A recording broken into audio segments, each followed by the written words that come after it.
Hello vinyl community, this is Randy, back today with another video. I posted a video just about 3 days ago. I showed some records I picked up in the last part of November, but I forgot to show my record store day record. I only got one Black Friday record store day record this year, and I meant to show it in that video, but I left it out. I think it was in the other room, or for some reason I left it out. So I'm going to show you that one today. Also, I have another vinyl community first for me. It'll be my first time doing this. But before I start any of that, I just wanted to mention that my friend Nauman came by to visit here in September. Nauman, his channel name was Joamon, Joamon. He used to post a lot of videos in the vinyl community. Now he's sort of switched over to more of a comic book focus, and he has a couple other channel names. But the Joamon channel is still active, and when he came by in September, we did a video while he was here, and so he has posted that video now. He posted it a few days. I meant to mention this on that other video a few days ago too, and I forgot about it, but he has posted that video now, and so I'm going to leave a link to that in the description below. It was a cool visit, and we videotaped here at my house and did sort of a whack-a-mole where Nauman chose the records, and then I tried to explain what each one was about. So yeah, and then there's also actually a sort of a room tour in there too. So if you're interested in any of that, take a look at that link and say hi to Nauman. I'm sure he'd love to hear from you. And yeah, I guess that's it. My vinyl community first is I'm showing my first digital download. Here is a Bandcamp website for Loyalty Snob. I downloaded their whole entire. I didn't download. I guess I bought their whole entire catalog to listen to digitally. I mean, I can download it if I want to, but I probably won't bother to download it. I'll just stream it. The entire catalog. So, Loyalty Snob. So there's five different albums here, and Loyalty Snob is Logan Archer Mounts. I don't know if you really call it a band. It's this creative outlet. You can sort of hear some of it there.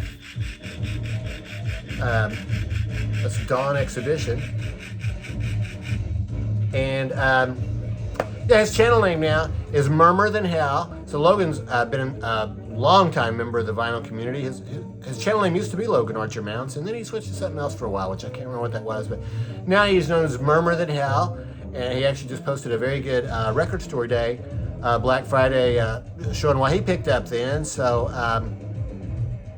yeah, Loyalty Snob, I would describe it as, I think it's noise, I think is what you would describe it as. So a little bit change of pace for me, not something I would normally listen to, but yeah, it's always good to hear something different. So anyway, Loyalty Snob. So the record store day record that I got, I didn't go on record store. I didn't go on Black Friday. I went the following Monday, but they still had this record, so I got it. Thelonious Monk, the classic Quartet. This features Charlie Rouse on sax, Butch Warren on bass, and Frankie Dunlop on drums. Big reason I wanted this was because of Charlie Rouse on tenor sax. And I'm going to pause this for a second. Yeah, big reason I was excited about getting this one is because it does have Charlie Rouse on tenor sax. I have this cassette tape that I got back I think I got it in the late 80s. It's Thelonious Monk on LRC Jazz Classics. It's almost the same quartet, except that this features John Orr on bass instead of Butch Warren on bass. So it's just about the same quartet. And there's a song on here called Evidence, which takes up the whole second side. It's just absolutely fantastic, and I've always wanted to be able to get it on vinyl, and I've just never really seen it. I guess Thelonious maybe didn't record it all that often, or I'm not sure. But anyway, it's on here, and it's really cool. Sounds excellent. It's different, but quite a bit different from the version that's on here. the solos that Charlie Rouse takes. It all sounds really good. So I was really glad to be able to get this record. This was recorded in 1963 in Japan. This was from a TV show. I learned all about this by reading the back of this. It was recorded as part of a TV show. There was also another Thelonious Monk Quartet album that was released before this. I think it was called Thelonious in Tokyo or Thelonious in Japan or something like this, but this is not the same thing. This is on Candid Records, Candid. I never heard of Candid Records before. And yeah, so it was recorded on a TV show, so it sounds really good. You can't hear any audience or anything. It sounds basically like a studio recording. And some great songs on here. It starts out with Epistrophe, then Balu, Bolivar, Baluzar, and then Evidence. Fantastic. Side B starts out with Just a Gigolo, which is just Thelonious by himself on piano. I think that was sort of a standard thing that he did. He was a big fan of that song. And then a long version of Blue Monk. So, yeah, I was really glad to get this one. It sounds fantastic, and it's on this blue vinyl, Candid Records. It's a new label to me. It's really outstanding. I got in the mail just a couple days ago. I've hardly even had a chance to listen to it yet. Blue Note Reimagined, Volume 2. So Blue Note put out, in 2020, they put out Blue Note Reimagined. That was with their current roster of artists, I think redoing some classic Blue Note songs. So they did it again here in 2022. So it's Reimagined 2. And a big reason for getting this is just because of the fantastic album cover. Reimagined 1 was very much like this, except it was more black instead of this one is more focused on white. And it's also this die-cut sleeve, so you can see that colors sort of go away when you pull the sleeve out, which is very cool looking. This is the sleeve. It's a 2-record set. This is actually the sleeve for sides A and B. We are hearing side C right now, and this is also on blue vinyl. A little bit more translucent than the Monk vinyl was, though. And the other record that we're hearing right now is the same color. And that's what the inside of it looks like. Shows all the artists. And here's the entire track listing. What we're hearing right now, I'm not sure if you can really hear it, but a fantastic version of Feel Like Making Love, Roberta Flack's hit song, Feel Like Making Love. I didn't know that was written by a Blue Note artist, but I guess it was. There's a couple of songs on here that Norah Jones made famous. Charisse and Don't Know Why. I guess it turns out that she didn't write those songs herself. Somebody else did. I thought she had written those. And let's see, what else do we... There are, I think, about three or four songs on here by...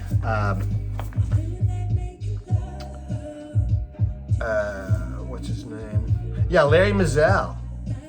Don't Know Why. With that Norah Jones song. Larry Mizell actually wrote that. Also, Miss Kane, which he wrote, which is on the Street Lady album by Donald Byrd.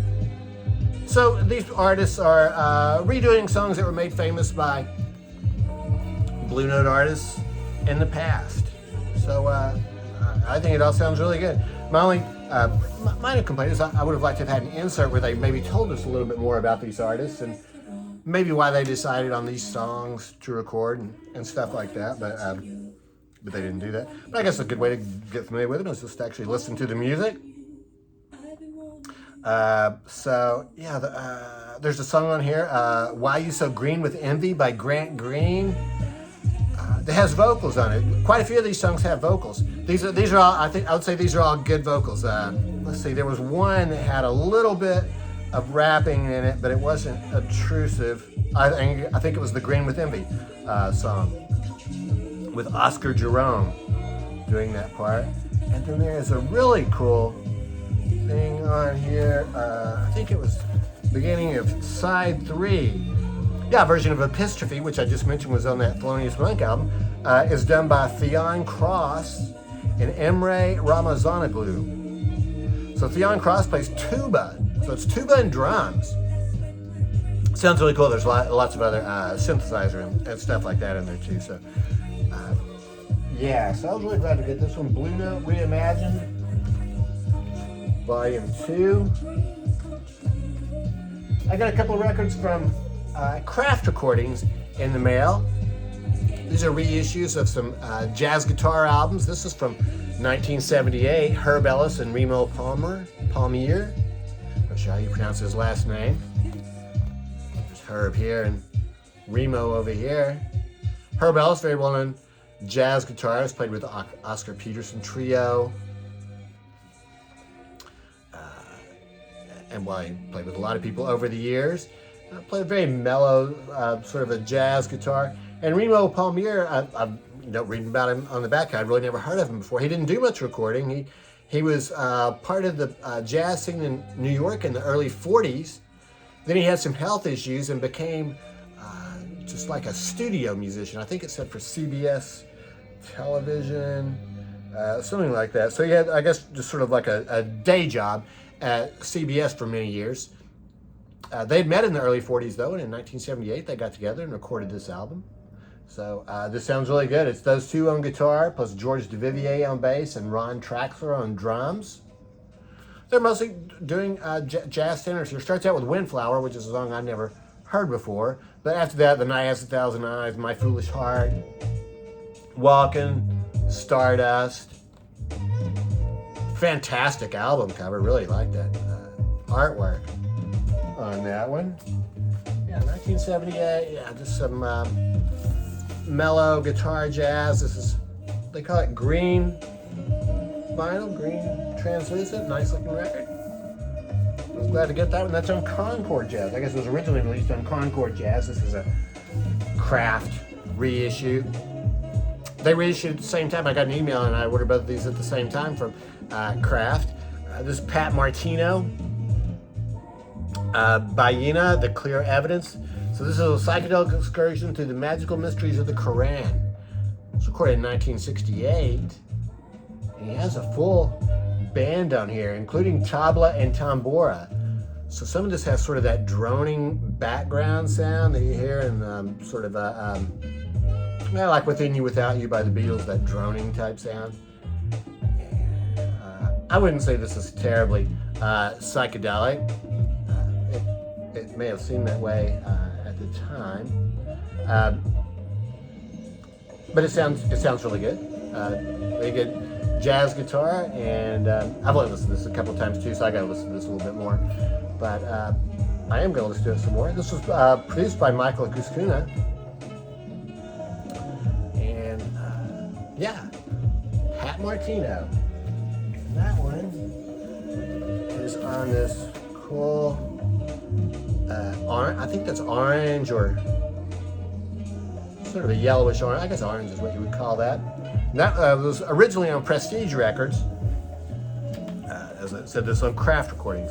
So, yeah, that's it. So it's just sort of a follow-up to the November editions that I did a couple days ago. So,